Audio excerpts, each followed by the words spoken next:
Hello नमस्कार दोस्तों, सक्षम IQ टेस्ट सीरीज़ के यूट्यूब चैनल पे आप सभी का बहुत बहुत स्वागत है।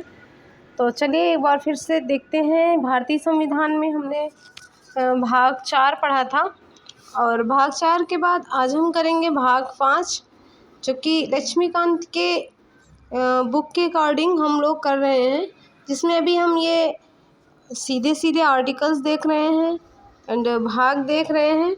और इसके बाद हम जैसे ही पूरे आर्टिकल्स हो जाते हैं, इसके बाद हम लोग इसे डिटेल्स में पढ़ेंगे।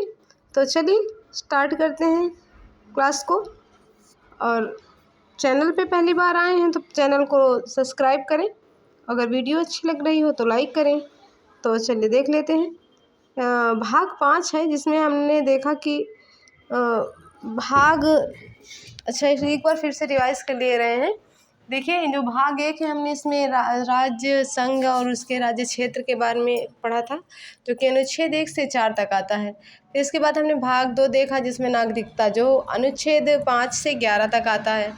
और फिर भाग 3 देखा। भाग 3 में हमने देखा कि मूल अधिकार जो 12 से 35 तक हैं, ये आते हैं, इससे देखा। और भाग 4 हमने कल देखा है, जिसमें कि राज्य की नीति निर्देशक तत्व जो 36 से 51 तक दिया गया है, जिसमें मूल कर्तव्य भी आते हैं। 51 का यहाँ तक हमने पढ़ रखा है। तो आज हम देखेंगे कि भाग 5 में क्या है। भाग 5 में संघ है, अनुच्छेद 52 से 151 तक है। तो चलिए देख लेते हैं कि इसमें क्या किसके बारे में जानकारी दी गई है। तो देखिए, जो अनुच्छेद 52 है, इसका अध्याय 1 है। अध्याय 1 में कार्यपालिका आता है। कार्यपालिका में राष्ट्रपति और उसके उपराष्ट्रपति, जो कि 52 से 73 तक इनके बारे में दिया गया है। तो अनुच्छेद 52 में जो है ये बताया गया कि भारत का एक राष्ट्रपति होता है। फिर 53 में है कि राष्ट्रपति संघ की कार्यपालिका शक्ति होता है। इसके बाद राष्ट्रपति का निर्वाचन अनुच्छेद 54 में दिया गया है। फिर अनुच्छेद 55 में राष्ट्रपति के निर्वाचन की रीति के बारे में बताया गया है। अनुच्छेद 56 में राष्ट्रपति की पदावधि के बारे में बताया गया है। और अनुच्छेद 56 में पदावधि, और अनुच्छेद जो 57 इसमें पुनर्निर्वाचन के लिए स्वतंत्रता। अनुच्छेद 58 में राष्ट्रपति निर्वाचित होने के लिए अर्हताएँ हैं, इसमें क्या क्या होनी चाहिए ये बताया गया है, पूछा गया है। इसके बाद अनुच्छेद 59 में राष्ट्रपति के पद के लिए जो शर्तें लागू की जाती हैं, कौन कौन सी शर्तें होनी चाहिए वो बताया गया है। राष्ट्रपति के द्वारा शपथ या प्रतिज्ञापन, ये अनुच्छेद किसमें 60 में है। और इसके बाद 61 में राष्ट्रपति पर महाभियोग चलाने की जो प्रक्रिया होती है, किस प्रक्रिया द्वारा और क्यों, क्या कारण होने चाहिए जिससे राष्ट्रपति पर महाभियोग लगाया जा सकता है, इसके बारे में बताया गया अनुच्छेद 61 में। फिर अनुच्छेद 62 में देखिए, अनुच्छेद 62 में राष्ट्रपति के पद में रिक्ति को भरने के लिए निर्वाचन करने के समय और आकस्मिक शक्ति को भरने के लिए निर्वाचित व्यक्ति की पदावधि के बारे में बताया गया है। फिर है अनुच्छेद 63, इसमें भारत का एक उपराष्ट्रपति होगा। जो भारत का देखिए राष्ट्रपति है अनुच्छेद 52 में, और अनुच्छेद जो 63 है, 63 में भारत का एक उपराष्ट्रपति होगा, इसके बारे में बात की गई है। इसके बाद अनुच्छेद 64 में उपराष्ट्रपति का राज्यसभा का पदेन सभापति होना, इसके बारे में बात किया गया है। फिर अनुच्छेद है 65 में क्या कह रहा है, राष्ट्रपति के पद में आकस्मिक रिक्ति के दौरान, जो राष्ट्रपति के पद में आकस्मिक रिक्ति के दौरान या उसकी अनुपस्थिति में उपराष्ट्रपति जो है वो राष्ट्रपति के रूप में कार्य करेगा, उसके कृत्यों का निर्वहन करेगा। जैसे किसी कारणवश जो है राष्ट्रपति का पद रिक्त हो जाता है, तो उसके जगह पर जो भी कार्य होगा वो उपराष्ट्रपति के द्वारा किया जाएगा। और उसमें क्या क्या निर्देश दिए गए हैं, इसके बारे में अनुच्छेद 65 में बताया गया है। और अनुच्छेद 66 है, जिसमें उपराष्ट्रपति का निर्वाचन होता है, ये भी बात इसमें बताया गया है। और उपराष्ट्रपति की पदावधि कितने टाइम तक होती है, ये इसके बारे में बताया गया है 67 में। और 68 में है उपराष्ट्रपति के पद में रिक्त को भरने के लिए जो निर्वाचन करने का समय है, और उसमें आकस्मिक रिक्ति को भरने के लिए निर्वाचित जो व्यक्ति की पदावधि है, उसके बारे में बताया गया है अनुच्छेद 68। अनुच्छेद 69 में उपराष्ट्रपति द्वारा शपथ या प्रतिज्ञापन लिया जाता है, उसकी प्रक्रिया के बारे में बताया गया है। और अनुच्छेद जो 70 है, अनुच्छेद 70 में क्या है, अन्य आकस्मिकताओं और राष्ट्रपति के कृत्यों का निर्वहन। जो अन्य आकस्मिक कार्य होते हैं, उनमें राष्ट्रपति के कार्यों का जो निर्वहन होता है, उसके बारे में बताया गया अनुच्छेद 70 में। 71 में है राष्ट्रपति या उपराष्ट्रपति के निर्वाचन से संबंधित संसक्त विषय, उसके बारे में बात किया गया है, जो कि राष्ट्रपति की शक्ति है। और अनुच्छेद जो है 71 में जो है 71 में होगी ना राष्ट्रपति या उपराष्ट्रपति के निर्वाचन के संबंध में संसक्त विषय। और जो अनुच्छेद 72 है, 72 में है क्षमा आदि और कुछ मामलों में जो दंडादेश के निलंबन, परिहार या लघुकरण की राष्ट्रपति की शक्ति होती है, उसके बारे में बताया गया है।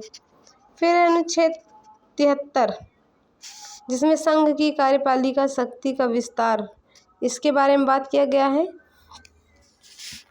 और देखिए जो मंत्रिपरिषद है, मंत्रिपरिषद अनुच्छेद 74 से 75 में जो है मंत्रिपरिषद के बारे में बात किया गया है। फिर 74 में राष्ट्रपति को सहायता और सलाह देने के लिए मंत्रिपरिषद होना चाहिए, इसके बारे में बताया गया है। फिर 75 में है मंत्रियों के बारे में अन्य उपबंध क्या क्या होंगे, इसके बारे में बात करता है। फिर भारत का महान्यायवादी अनुच्छेद 76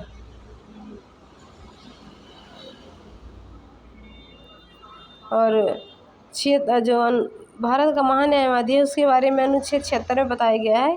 भारत का एक महान्यायवादी होगा, इसके बारे में अनुच्छेद 76 बताया गया है। और सरकारी कार्य का संचालन अनुच्छेद 77 से 78 तक के बारे में बताया गया है कि 77 में कहा गया है कि भारत सरकार के कार्य संवहन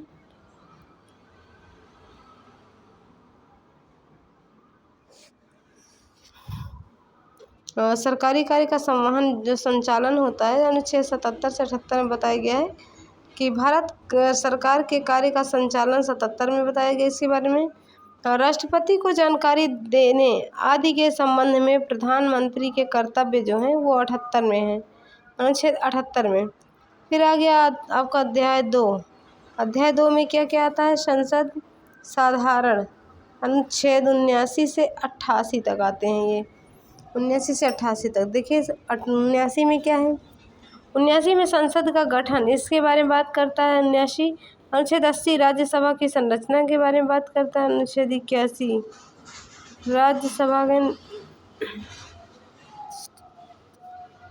राज्यसभा के जो संरचना उसने इसके बारे में 80 में बात किया है कि राज्यसभा की एक संरचना है। फिर 81 में लोकसभा की संरचना के बारे में।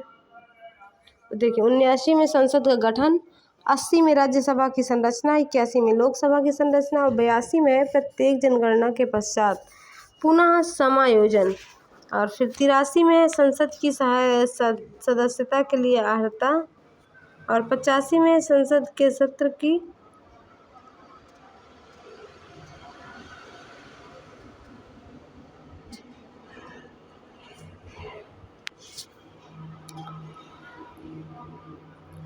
और 82 में प्रत्येक जनगणना के पश्चात पुनः समायोजन होगा, इसके बारे में बात करता है। 83 में संसद के सदस्यों की उपावधि के बारे में बात करता है।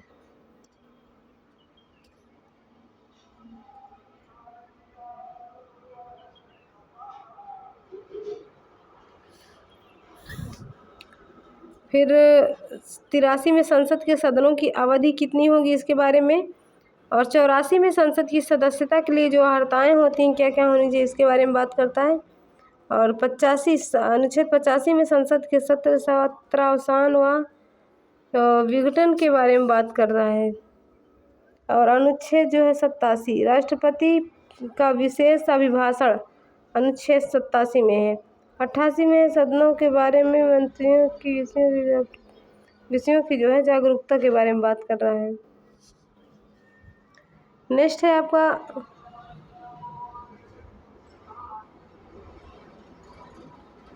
पचासी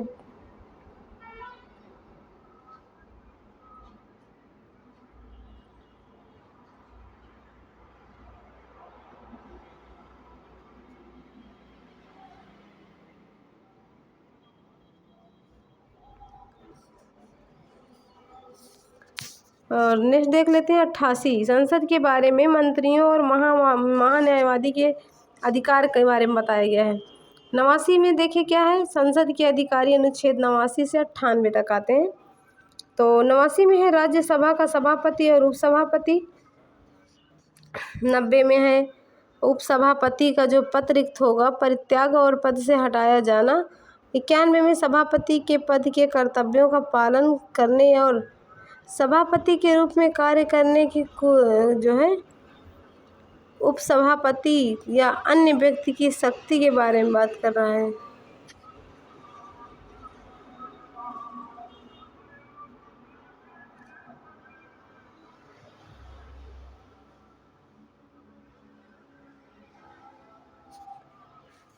नेक्स्ट देख लेते हैं।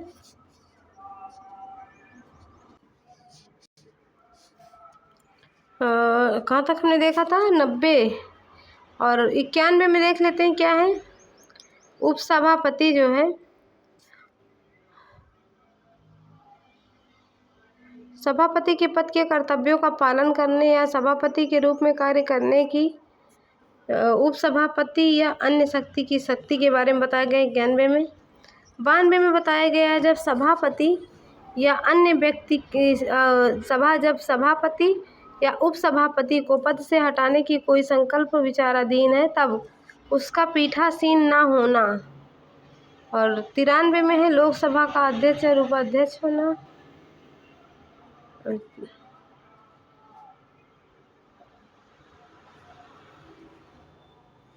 और फिर है कितना 93 अनुच्छेद 93 में क्या है लोकसभा का अध्यक्ष और एक उपाध्यक्ष होगा, इसके बारे में बात करता है।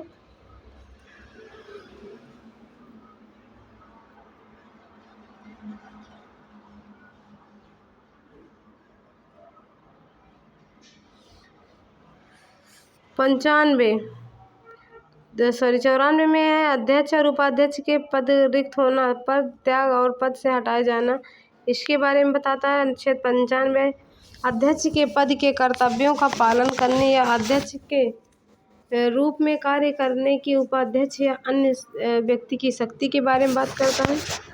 अनुच्छेद 96 जब अध्यक्ष और उपाध्यक्ष को पद से हटाने का कोई संकल्प विचाराधीन होता है तब उसका पीठासीन ना होना। अनुच्छेद 96 में इसमें बताया गया है। चलिए नेक्स्ट देख लेते हैं।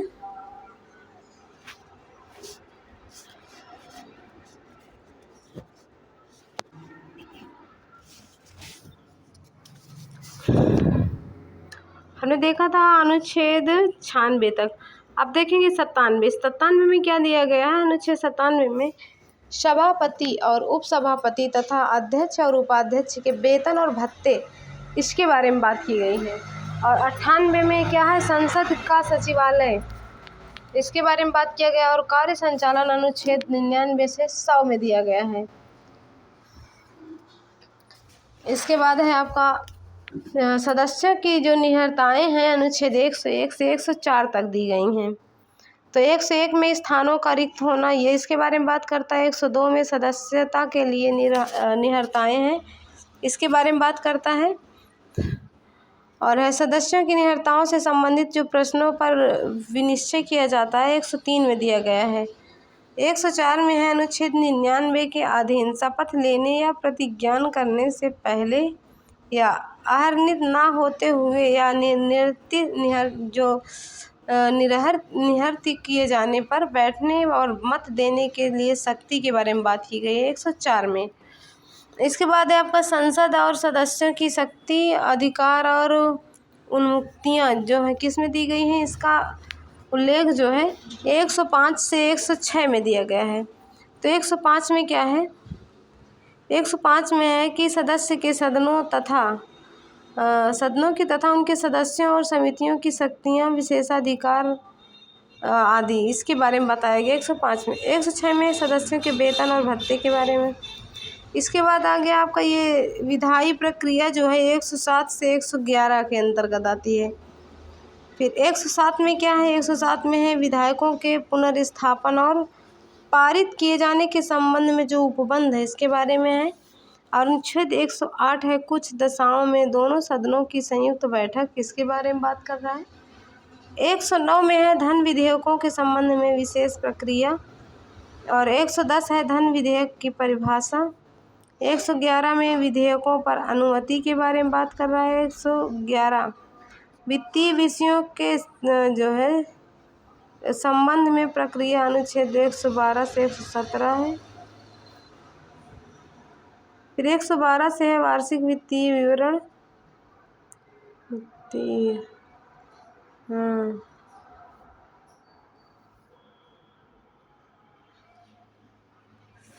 फिर देख लेते हैं किसके बारे में बात कर रहा है ये 111 है विधायकों के विधेयकों पर अनुमति। और कहाँ तक हमने किया था?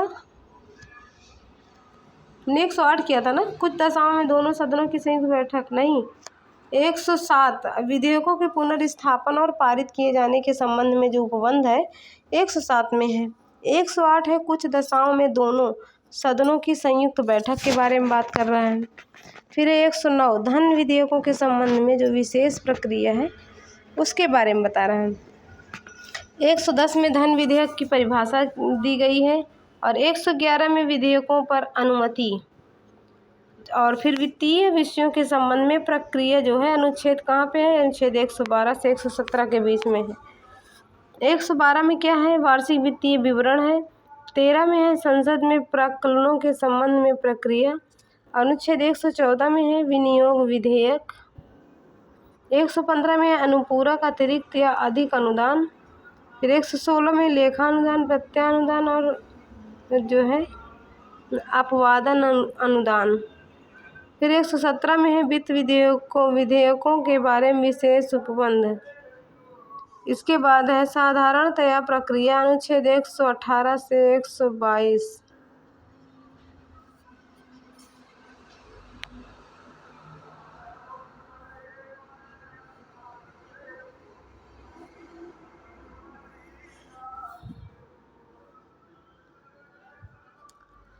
तो चलिए देख लेते हैं आगे कहाँ तक हमने देखा। 117 वित्त विधेयकों के बारे में विशेष उपबंध के बारे में बात कर रहा है ना। इसके बाद है आपका साधारणतया प्रक्रिया, अनुच्छेद 118 से 122 तक दिया गया है इसके बारे में। 118 में है प्रक्रिया के नियमन के बारे में बताया गया है, प्रक्रिया के नियम। और 119 में जो संसद में वित्तीय कार्य संबंधी प्रक्रिया या का जो विधि का विनियम है, विनियमन, उसके बारे में बात कर रहा है। 119 में क्या है? 119 में है संसद में वित्तीय कार्य संबंधी प्रक्रिया का विधि द्वारा विनियमन।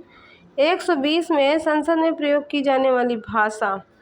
बहुत इंपॉर्टेंट है कि जो संसद में भाषा प्रयोग की जाती है इसके बारे में 120 अनुच्छेद 120 में दिया गया है। 121 में संसद में चर्चा पर निबंध लिखने के लिए बोला जाता है, वो उसके बारे में बताया गया है। और 122 में न्यायालयों द्वारा संसद की कार्यवाहियों की जांच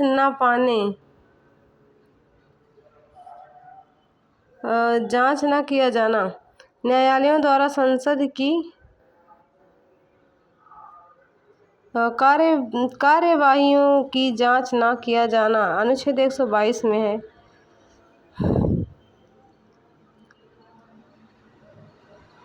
सॉरी, हमने अभी क्या बताया था 121 में? 121 में जो है वो संसद में चर्चा पर निर्बंधन है, इसके बारे में बताया गया था ना। 122 में है न्यायपालिका द्वारा संसद की कार्यवाहियों की जांच ना किया जाना। और अध्याय 3 आ गया। अध्याय 3 में राष्ट्रपति की विधायी शक्तियों के बारे में बताया गया है। 123 संसद के विश्रांति काल